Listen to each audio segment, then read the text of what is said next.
Welcome back. आप देख रहे हैं आवाज एंटरप्रेन्योर। आज फोकस है इंश्योरेंस टेक्नोलॉजी कंपनियों पर। वो कंपनियां जो टेक्नोलॉजी के आधार पर अलग अलग सॉल्यूशंस प्रोवाइड कर रही हैं ताकि छोटी से बड़ी कंपनियों के स्टाफर्स खुश रहें, उनको पर्याप्त हेल्थ और एम्प्लॉय बेनिफिट्स मिले। चर्चा में आज हमारा साथ दे रहे हैं प्लम इंश्योरेंस के cofounder Abhishek Poddar, Cube health के क्रिस जॉर्ज और ऑनश्योरिटी के founder Yogesh Agarwal. Preventive health care पर आजकल सभी की नजरें हैं। मुझे ये बताइए कि इस समय आप कैसे अचीव कर रहे हैं और इसे कैसे एक्सपैंड करेंगे? दो साइड्स इस इंडस्ट्री को अटैक करने के लिए दो पहलू हैं, एक इंश्योरेंस ओरिएंटेड और दूसरा जो 60% प्लस ऑफ द मार्केट है, which is out of pocket expenditure. Now out of pocket expenditure क्यों होता है कि इंडिविजुअल को, अगर आप इंडियंस को देखें तो जो 130 करोड़ की आबादी है, रफली around that number 1.2 1.3 billion, 500 million Indians are employed in some form or the other, private sector में, पब्लिक सेक्टर में, प्लस सेल्फ एम्प्लॉयड। ज्यादातर जो है बॉटम ऑफ द पिरामिड या क्या कहते हैं अपना छोटे कंपनियां हैं। अल्टीमेटली जो सेल्फ एम्प्लॉयड होता है उसके लिए हमेशा हेल्थ इंश्योरेंस एक टैक्स सेविंग मेजर रहा है, जो मेरे हिसाब से प्लम और ऑनश्योरिटी टाइप कंपनीज आने के बाद वो अवेयरनेस बढ़ी है and hopefully they will move towards putting on the insurance. For private जो इंडिविजुअल्स जो प्राइवेट इंडस्ट्रीज में काम करते हैं, उन्होंने हमेशा अपने एम्प्लॉयर पर डिपेंड किया है अपने हेल्थ केयर की रिक्वायरमेंट के लिए। तो हम क्या कोशिश कर रहे हैं कि नंबर वन, हम इंकरेज करते हैं हमारे क्लाइंट्स को। आज के तादाद में हम 1.5 लाख 1.5 लाख एम्प्लॉइज के हेल्थ केयर को मैनेज करते हैं across 6 different industries, from manufacturing to food services वगैरह।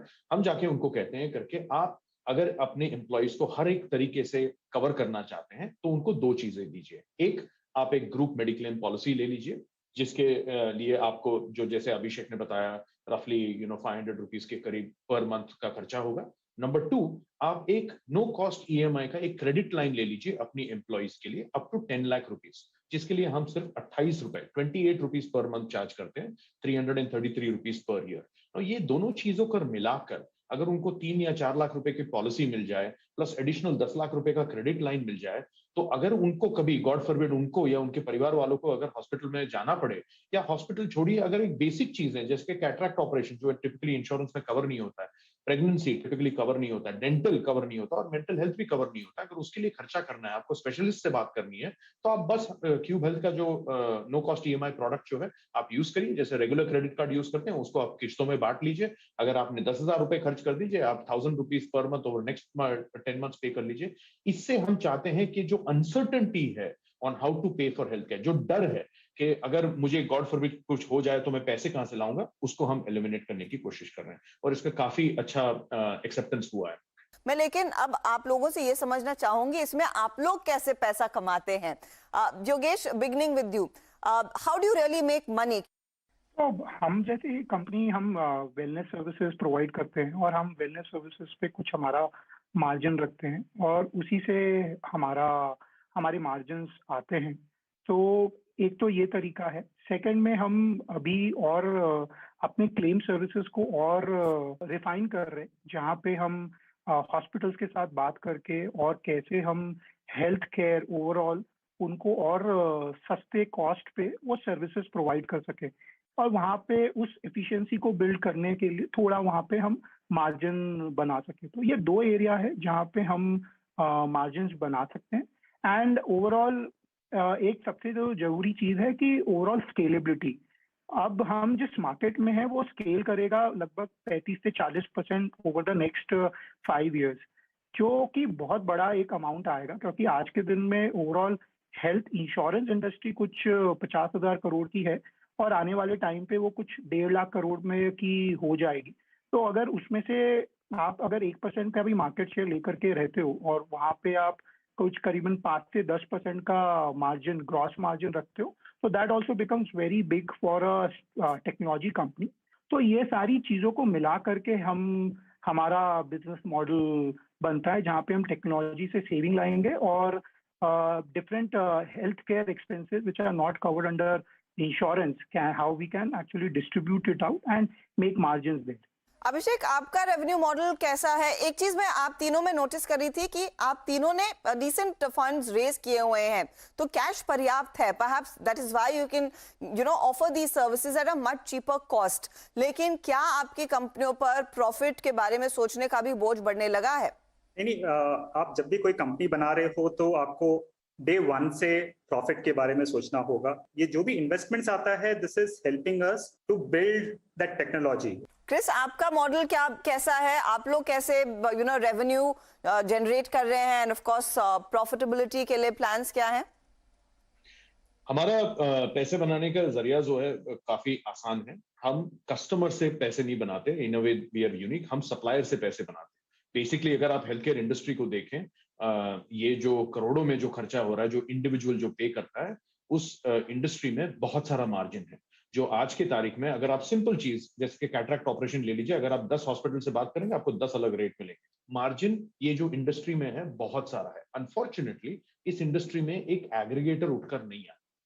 आज की तारीख में क्यूब हेल्थ जो है 11,000 से ज्यादा हॉस्पिटल, क्लिनिक्स और डायग्नोस्टिक सेंटर्स के साथ डील करता है। 735 town cities in India, from Midnapore in West Bengal to Zaheerabad in Telangana. हम ये सारे नेटवर्क को कवर करते हैं, और एक एग्रीगेटर होने की वजह से हम उनके साथ बेटर नेगोशिएशन कर सकते हैं। और वो जो नेगोशिएशन का जो फायदा है वो हम हमारे कस्टमर्स को, जो कंपनीज हैं और उनके जो एम्प्लॉइज हैं, उनको पास ऑन करते हैं। तो हम जो पैसे बनाते हैं वो सप्लायर साइड पे बनाते हैं, ना कि ऑन द कस्टमर साइड।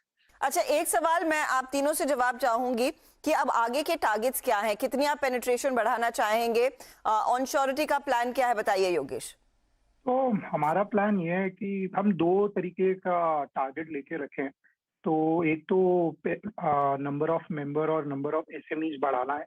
तो आज के दिन में हम कुछ 1400 एसएमईज के साथ काम करते हैं, और कुछ 1 से सवा लाख मेंबर्स, उनके एम्प्लॉयज और उनके फैमिली मेंबर के साथ हमारा प्रोडक्ट जुड़ा हुआ है। हम चाहते हैं कि ओवर द नेक्स्ट 1 ईयर हम कैसे इसको 1400 नंबर को कैसे हम 10,000 नंबर पे लेके जाएं, 10,000 बिजनेसेस के साथ हम जुड़े, और कैसे हम 1.25 लाख मेंबर से 5 लाख मेंबर पे लेकर के जाएं अपना प्रोडक्ट। और सबसे जरूरी चीज, हम कैसे अपने क्लेम सर्विसिंग को और हॉस्पिटलाइजेशन सर्विसिंग को कैसे इम्प्रूव करें। बिकॉज आज के दिन में भी जो सबसे बड़ा प्रॉब्लम है कस्टमर का, वो है कि अगर आप कैशलेस हॉस्पिटल में जाते हो तो आपको 3 से 5 घंटे का टाइम देना पड़ता है डिस्चार्ज में, 2 से 3 घंटा देना पड़ता है प्री हॉस्पिटलाइजेशन एडमिशन के टाइम पे। तो हम कैसे इस कस्टमर एक्सपीरियंस को बदलें जिससे कि कस्टमर का विश्वास हेल्थ केयर इंश्योरेंस पे काफी ज्यादा हो सके। बिकॉज ट्रेडिशनली हमारे जो सेक्टर है इंश्योरेंस का, उसमें बहुत ज्यादा मिससेलिंग हुई थी, तो उसके कारण विश्वास लोगों का थोड़ा कम था। But during the pandemic, there are like lot of companies which had really helped the customer. So for example, Onsurity में हमने सारे कुछ 1000 कस्टमर्स और उनके फैमिली मेंबर को होम हेल्थ केयर दिलवाया। तो उसके कारण क्या है कि विश्वास प्रोडक्ट पे बढ़ रहा है। तो बेसिकली आप कस्टमर एक्सपीरियंस बेहतर करने पर फोकस कर रहे हैं, और आपका टारगेट है 10,000 एसएमईज को ऑन बोर्ड करना। प्लम के टारगेट्स क्या होंगे अभिषेक? तो हमारा बहुत सिंपल सा मिशन है। हमारा मिशन है कि इंडिया में हर एक आदमी के पास हेल्थ इंश्योरेंस हो नेक्स्ट 10 सालों में, एंड हम उस मिशन की तरफ काम कर रहे हैं। हमारा पहला टारगेट है 2024, विच इज, हमने कंपनी स्टार्ट की थी 2020 में। सो फर्स्ट 5 इयर्स में हम 1 करोड़ लोगों को इंश्योर कर पाए। जो अभी हम करीब 1 लाख लोग पे हैं, उससे 1 करोड़ पे हम ग्रो कर पाए। एंड उसके लिए हम 3 बहुत सिंपल चीजों पे फोकस कर रहे हैं। सबसे पहला फोकस है हमारा कि हम एसएमई, वो कितना छोटा से छोटा एसएमई भी हो, चाहे वो 2 एम्प्लॉइज का भी एसएमई हो, वो भी इंश्योरेंस ले पाए इन लेस देन 5 मिनट्स।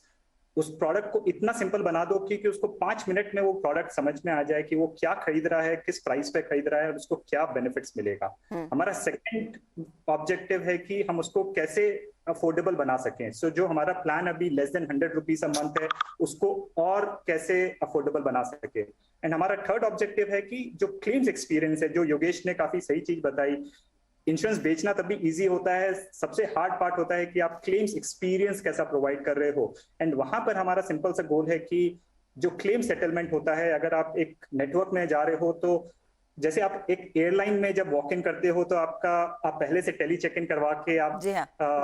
आप डायरेक्टली एयरक्राफ्ट में बैठ सकते हो, राइट? आप उस तरह का एक्सपीरियंस हॉस्पिटल में इंश्योरेंस के साथ बना सकते हो क्या? जो आप अगर आप हॉस्पिटल में जाओ तो आप डायरेक्टली रूम में एडमिट हो जाओ, आपको पेपर वर्क कुछ करने की जरूरत ही ना पड़े। That kind of experience where claims आपको 1 से 2 मिनट से ज्यादा नहीं लगना चाहिए। आप अपने आईडी दिखाया और अपने आपको क्लेम्स आपका सेटल हो गया। तो एकदम सीमलेस एक्सपीरियंस की आप बात कर रहे हैं, वो आपका एक बड़ा गोल रहेगा। क्रिस, आपके गोल्स क्या हैं? 3 चीजें। 1 साल के अंदर 6000 कंपनियां, 3 करोड़ लोग और 300 करोड़ का क्रेडिट चिंता मुक्त और ब्याज मुक्त हम लोगों को दे सकें, बस। All the very best. बहुत ही दिलचस्प चर्चा थी और मुझे पूरा भरोसा है कि हमारे दर्शक जो अपने कर्मचारियों के लिए नहीं ले पाए हैं इंश्योरेंस या हेल्थ बेनिफिट्स, आप लोगों से संपर्क जरूर करेंगे। ऑल द वेरी बेस्ट आने वाले समय के लिए। तो ये थी एक बहुत ही दिलचस्प चर्चा कि एम्प्लॉय बेनिफिट्स कैसे ये कंपनियां मुहैया करा रही हैं छोटे बिजनेसेस के लिए, स्टार्टअप्स के लिए। चलिए, इसी के साथ आवाज एंटरप्रेन्योर में इस हफ्ते इतना ही। आपको हमारा शो कैसा लगा ये हमें जरूर बताएं। आप ट्विटर और फेसबुक पर हमसे संपर्क कर सकते हैं। अगले हफ्ते फिर मुलाकात होगी। नमस्कार, टेक केयर।